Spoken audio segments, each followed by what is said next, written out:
En este apartado, en el punto 7, vamos a abordar cómo se puede llevar a cabo un aprovechamiento de los residuos sólidos urbanos. Hablamos de incineración y recuperación energética, pero bueno, este apartado tendremos que verlo más en detalle y luego veremos que el título no es adecuado, ¿vale? Bueno, vamos a estudiar cada uno de los procesos de cómo podemos aprovechar los residuos sólidos urbanos. En primer lugar, hablamos del compostaje. ¿Qué es un compostaje? El fin último que tiene un compostaje es obtener compost, que no deja de ser un abono agrícola. ¿En qué consiste este proceso de compostaje? Pues como pongo aquí, una degradación aeróbica. ¿Por qué digo degradación aeróbica? Porque se produce en presencia de oxígeno de la materia orgánica de los residuos sólidos urbanos. ¿Qué precursores debe de haber? Pues bueno, hongos y bacterias que están contenidas ya en los residuos sólidos urbanos. No hace falta añadir nada. Lo único que nosotros tenemos que tener, bueno, pues dejarlo en un montón, o habitualmente se hace así, se deja en las plantas de compostaje, se dejan montones, pues hay que tener en cuenta que el compostaje se produce en tres fases. De forma un poquito global, lo que habitualmente se hace es darle vueltas, ya puede ser de forma automática o de forma manual, ¿vale? Con el fin de conseguir una aireación de esa materia orgánica que está almacenada, ya que si nosotros lo dejamos un montón, es cierto que la capa superior va a estar envuelta de aire, pero las partes más internas a lo mejor llegan a condiciones de no existir oxígeno y entonces ya no podemos estar hablando de una degradación aeróbica, que es lo que se sustenta el proceso de compostaje. El compostaje se realiza en tres fases. La primera fase se conoce como fase de latencia y crecimiento. ¿Por qué se le llama así? Bueno, pues es porque se produce un crecimiento de los microorganismos que están contenidos en las basuras. La duración son 2 días, es decir, 48 horas. Y se produce un crecimiento exponencial de microorganismos. Esto es muy importante tenerlo en cuenta, ya que por eso el tiempo es tan corto, porque para 2 días, bueno, pues tiene un crecimiento inmenso, es decir, es como si nosotros esto lo representáramos en una gráfica y bueno, pues es verdad que el eje de abscisas tendrá un eje normal, pero el eje de ordenadas tendrá una escala logarítmica, con el fin de que nosotros podamos hacer una gráfica razonable. Sería conveniente que, bueno, para que entendáis lo que yo estoy diciendo ahora mismo, en el cuaderno de bitácoras reflejéis una gráfica buscada en internet de cómo se produce ese crecimiento exponencial de microorganismos y que la dibujéis. Y veáis cómo uno de los ejes tiene escala logarítmica y luego también qué significa. Es decir, ya no, digamos que la escala no está referida a una unidad, 1, 2, 3, 4, 5 o a escala de 10, como habitualmente nosotros estamos acostumbrados, ¿no? Una escala logarítmica significa que las divisiones de los ejes, por ejemplo, será la primera 0, 10, 100, 1000, es decir, por eso tiene una evolución exponencial. Eso luego lo podemos ver. La segunda fase es una fase conocida, ya no es una fase como de latencia y crecimiento de los microorganismos, sino ya que la segunda fase es la degradación aeróbica, como podemos entender, que se conoce como termófila. ¿Por qué es termófila? Porque se produce a unas temperaturas relativamente altas, como 50-70 grados. 50-70 grados es alta porque nosotros no le estamos aplicando calor. Es decir, la actividad de las bacterias es muy virulenta, la duración es entre 1 semana y 2 meses, depende de la calidad del compost que nosotros pretendamos conseguir y bueno, ¿qué se consigue? Eliminación de organismos no deseados como patógenos, es decir, la materia viva va desapareciendo como patógenos, larvas, eso desaparece. Y si desaparece la materia viva, lo que se produce es una estabilización de la materia orgánica, que es lo que se pretende con la segunda fase bueno, pues en esta fase termófila de la degradación aeróbica. Por último, en la tercera fase ya se le conoce como maduración y supone el fin del proceso de la descomposición. La acción bacteriana deja paso a una acción fúngica. ¿Qué quiere decir eso? Que ya las bacterias pierden actividad y los hongos van ganando más importancia. El fin último es la obtención de un producto denominado compost que permite obtener abono con el fin de usos agrícolas. Luego, en el segundo proceso, aparte del compostaje, tenemos la biometanización.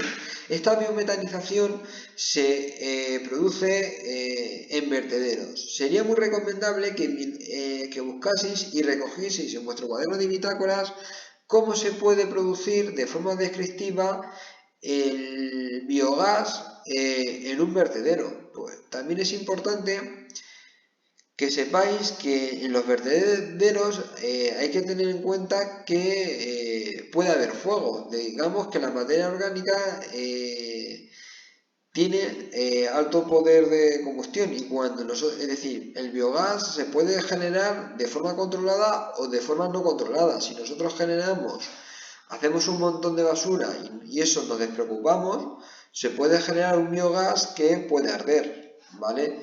Entonces, bueno, y luego lo último que no lo he dicho, la biometanización supone un proceso anaeróbica de la parte orgánica de los residuos. ¿Por qué digo proceso anaeróbico? Pues es un proceso anaeróbico porque se produce en ausencia de oxígeno, ¿vale? Otro proceso de aprovechamiento es la gasificación. La gasificación es un proceso termoquímico muy similar a la combustión, sin embargo, ya no se produce en exceso de oxígeno, sino en defecto, es decir, en menor proporción que lo que se necesita como cantidad teórica. ¿Qué productos se van a obtener? Pues gases de síntesis, o también se le conoce como syngas, como lo pongo aquí. Principalmente es una mezcla de hidrógeno y monóxido de carbono, entre otros componentes, que también podemos tener un alto porcentaje de metano. Muy interesante también que veáis o que pongáis en el cuaderno de bitácoras cómo se puede obtener el syngas a partir de la biomasa y a partir del proceso de gasificación. Este proceso se utiliza mucho en la industria. La hidrogenación, bueno, pues es otro proceso que se le aplica a la celulosa para transformarla en combustible. ¿Qué requisitos necesitamos? Pues para hacer la hidrogenación necesitamos agua, monóxido de carbono, temperaturas de 400 grados y presiones de 300 bares. Una presión relativamente alta. Hay gente que dirá que no, pero 300 bares es una presión muy alta, ¿vale? Y luego catalizadores con el fin de acelerar el proceso químico, ¿vale? Los catalizadores no tenéis que saber de forma genérica que un catalizador no va a intervenir en la termodinámica de un proceso. Es decir, si un proceso es espontáneo o no espontáneo, es decir, si un proceso se puede hacer de forma natural, es decir, un catalizador no te va a permitir hacer un proceso que sea no espontáneo, tiene que ser espontáneo. Lo que sí te va a hacer un catalizador es acelerar la cinética. Es decir, que si un proceso tarda en completarse en un día, a lo mejor con un catalizador se reduce a la mitad, ¿vale? No obstante, es otro tema en cuestión. Por último tenemos la pirólisis. La pirólisis es transformación de la materia orgánica en gases, es decir, en productos, ya sean gases, líquidos o cenizas inertes. ¿Qué condiciones tiene que tener la pirólisis? Ya no estamos hablando ni de exceso ni de efecto de oxígeno, no. En la pirólisis es un proceso termoquímico a altas temperaturas, lo pongo aquí, pero en ausencia de oxígeno, no hay oxígeno, ¿vale? Y bueno, igual que a lo mejor he dicho la gasificación si se utiliza, la hidrogenación y la pirólisis yo la he estudiado menos. Creo que la pirólisis está más en fase de investigación. Sería muy conveniente investigar un poco, pero bueno. La incineración es un proceso que desde el punto de vista ambiental no interesa, porque puede producir la contaminación atmosférica. Sin embargo, es un proceso que es simple y que otra gente desde el punto de vista medioambiental me interesa, pero técnicos que se dedican a esto dicen que bueno, que puede ser una buena solución, porque es una quema controlada de los RSU para obtención de energía y minimización de los residuos. Es verdad que un pequeño porcentaje tendría que ir al vertedero, es cierto, pero bueno, podría interesar. Yo creo que sería muy conveniente que explicaseis por qué la incineración interesa, es decir, ventajas y desventajas de la incineración en vuestro cuaderno de bitácoras, con el fin de coger más la idea que os estoy diciendo. Por último, la lixiviación. Por eso he empezado el vídeo diciendo que no era un buen título. Es decir, la lixiviación no supone un proceso de aprovechamiento de la biomasa para nada. Es decir, la lixiviación es un problema que se origina en vertederos. Por ejemplo, vamos a hacer un símil o una analogía de un vertedero a nuestra bolsa de basura que nosotros podemos tener en casa. Por ejemplo, si nosotros tenemos nuestra bolsa de basura y nosotros, en lugar de tirar los líquidos sobrantes, como pueden ser restos de, vamos a poner, de Coca-Cola, por el fregadero, lo tiramos a nuestra bolsa de basura. Es decir, la bolsa, lo que va a pasar es que toda esa fase acuosa, ese líquido, va a recorrer toda la basura hasta llegar a la parte de abajo, hasta el fondo. ¿Qué va a pasar? Que esa fase acuosa va a arrastrar contaminantes o no contaminantes, es decir, va a arrastrar las sustancias que hay en nuestra basura y se van a depositar en la parte inferior, y ya en la parte inferior no solamente vamos a tener Coca-Cola, vamos a tener Coca-Cola y lo que se ha podido arrastrar, que puede ser nocivo o no. Pues eso pasa en los vertederos. Cuando llueve, por ejemplo, el agua cae desde la parte superior donde está la basura y por gravedad va recorriendo todo ese lecho o esa columna de residuos. ¿Y qué pasa? Que el agua es un buen disolvente y disuelve, por ejemplo, por ejemplo, si nosotros en el vertedero tenemos sustancias metálicas, pues ese metal lo va a ir arrastrando el agua hasta llegar al fondo.